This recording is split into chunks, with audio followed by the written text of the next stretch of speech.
Ladies and gentlemen, welcome to the majestic land of Canada. Look at the distance between the bus stop and the garbage bin. Destroying its culture, destroying its education, destroying its institution. Why is everything so damn expensive? Hi, welcome to Canada. Unaffordable housing is right this way. Groceries are expected to cost a little over $17,500 this year. This is a year later and nobody has come to me. Calling out the city of Brampton. Welcome back to Canadian Rant, the place where we talk about the Canada you're actually living in. Canada is changing, and if you've been paying attention, you already know, it's not changing for the better. We are in the middle of one of the worst affordability crises in Canadian history. Rent is exploding, groceries are insane, gas, utilities, insurance, taxes, everything is going up except your paycheck. Families are working more hours than ever before, yet falling further behind. Young people are giving up on buying a home. Parents are stressed about feeding their kids. Seniors are worried about surviving retirement. This is not just inflation. This is not just global pressure. This is a system that is becoming impossible for normal Canadians to survive in. So today, we're talking about the uncomfortable truth. Canada is becoming unaffordable for its own people. And if something doesn't change, the middle class will disappear. Let's break down what's really happening and why so many Canadian families feel like they're drowning. Hi, welcome to Canada. Unaffordable housing is right this way. Hello, welcome to Canada. Inflation's at an all-time high. Yeah, shawarma plates are like $20. Yeah, I know. Yeah. Hello, welcome to Canada. Average cost of a two-bedroom apartment is $2,700. Nothing's available. Good luck. Yeah, keep going. Hello, welcome to Canada. Our news is censored now. No one really understands fully what that means. It all happened really quick. Yeah. Hi, welcome to Canada. Oh, refugee? Yeah. Here's your blanket and Walmart gift card. Thanks. Have a good one. Yeah. Hello, welcome to Canada. Oh, you're Canadian. Welcome back. Things feel different now. You'll see. This is a year later and nobody has come to help her. I mean, I'm sure people have tried, but goddamn. And the lady died from freezing a few blocks away. Why is everything so damn expensive? 4 years ago, my rent was $1,200 a month at a luxury apartment complex. It is now $2,100, not even including utilities. I went to the grocery store yesterday, right, and got 3 bags of chips, some ground turkey, and some vegetables, and it was $67! What? My car insurance from 4 years ago until now, with no tickets, no wrecks, no nothing on my driver's record, has gone from $130 to $240 per month.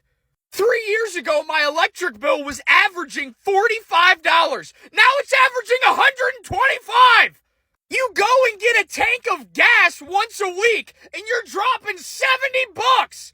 I mean, a guy can't even buy a can of dip for less than $8. $8 for a can of dip? What the fuck is going on? What an absolute scam. Carney just announced the most garbage program to combat food inflation. It's called Groceries and Essential Benefits, and it would give grants of up to $1,400 a year for a family of 4 and give a grant this year only of $1,800. Now this seems all cool, right? But it's not. Look at this. Groceries are expected to cost a little over $17,500 this year, an increase of 4% compared to last year.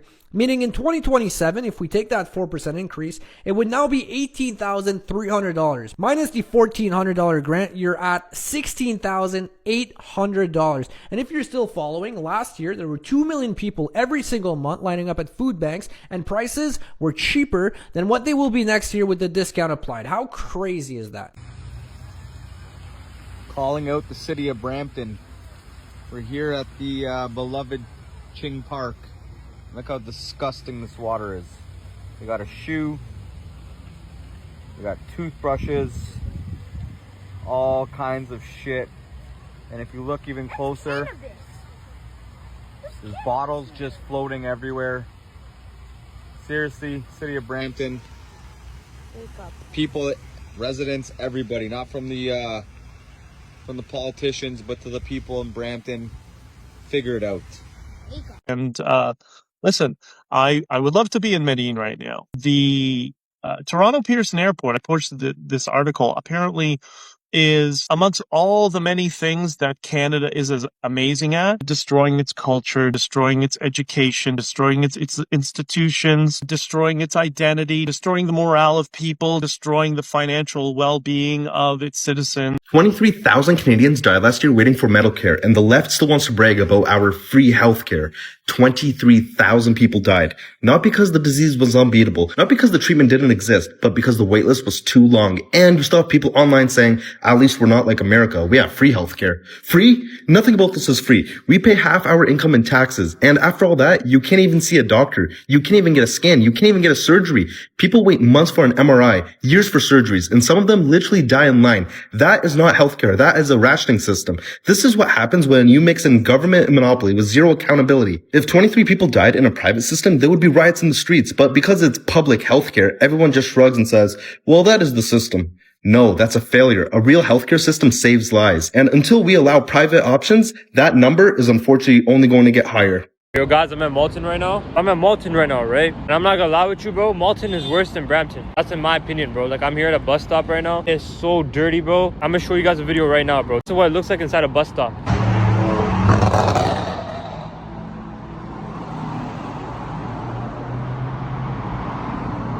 Families across Canada are experiencing the worst affordability crisis in a generation. Despite the rosy picture painted by your government's photo ops and the government leaders' constant claims here in the Senate, an average family of four is projected to face a $1,000 increase in grocery costs next year. Food bank usage has reached a record high of 2.2 million visits per month, double what it was just 6 years ago. Also failed to report one of the main drivers of the increasing crisis of food affordability, and that's climate change. In fact, report after report talks about climate change deeply impacting the cost of groceries, whether it's beef or vegetables or fruit, imports and food grown here in Canada. All you have to decide is what to do with the time that is given to you. You won't get to choose how long you're here. You won't know how many sunrises you have left. You don't get to rewind, pause, or skip the hard chapters. All you get is now. This moment, this breath, and most people waste it, waiting for the perfect timing, for clarity, for permission. After a man was fatally injured on Lorraine Street in Richmond Hill, York Regional Police collect home security video in an effort to piece together what happened. At this time, it appears that the attack was unprovoked and it was between two strangers. 54-year-old Amir Shafei was taken to hospital with life-threatening injuries and was pronounced dead. The cause of death determined to be blunt force trauma. The police have arrested one person close by. The arrest was made without incident. Police are currently not looking for any additional suspects. 23-year-old Raymond Kim of Richmond Hill now stands charged with second-degree murder and 2 counts of breach of probation. Police say at the time of this latest offense, Kim was bound by 2 probation orders for separate offenses. Investigators say the men were not known to each other, and the victim was outside his home when he was suddenly attacked. It's random one case, but it cannot be random all the time. Like many in the neighborhood, Ricky Wang checked his home surveillance cameras and found one clip of a man wearing a hood passing by just moments before the attack. He says police asked him to share this with them as they investigate. This horrible thing happened just in front of my door. So what do you think of my feeling, right?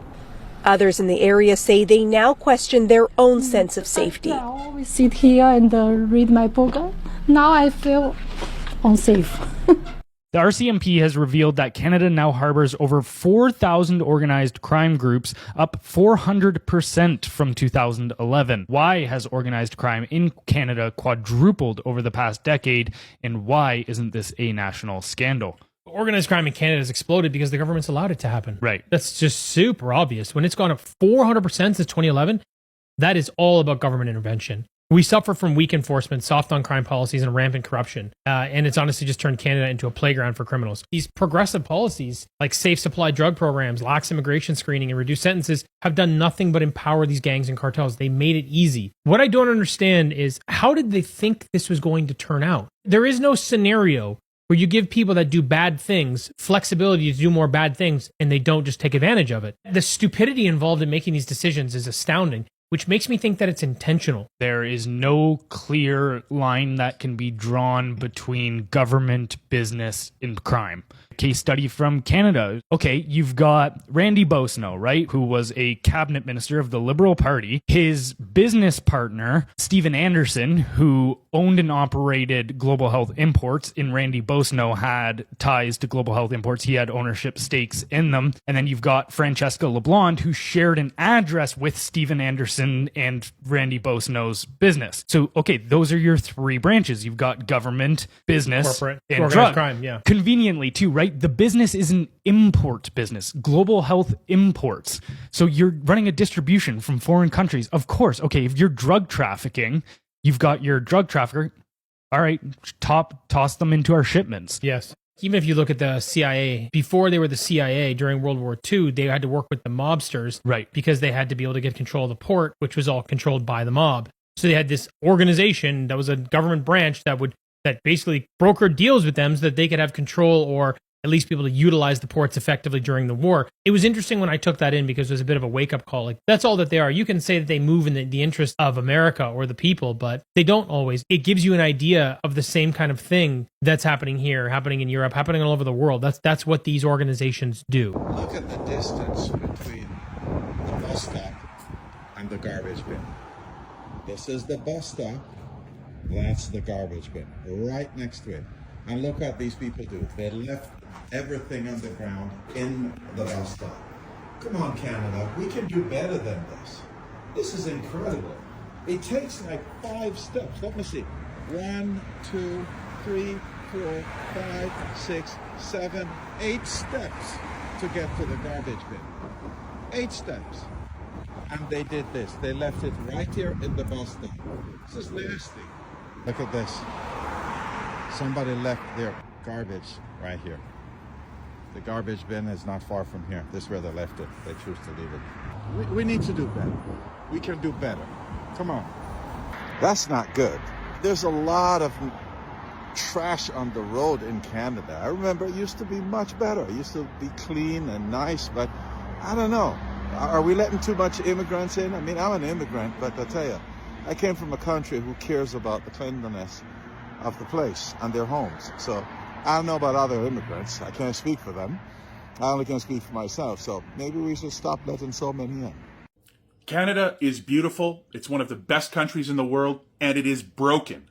Don't lie to yourself. Look around you. Look at the price of groceries. Look at the rate of crime. People walking into shopping centers with garbage pails and taking everything off the shelves and walking out. The high murder rates that are happening in our cities and our towns even. It's out of control. You stop lying to yourself. Look at the truth, because it's impossible not to see. Canada is broken, but we can fix it, and we should fix it because it deserves better.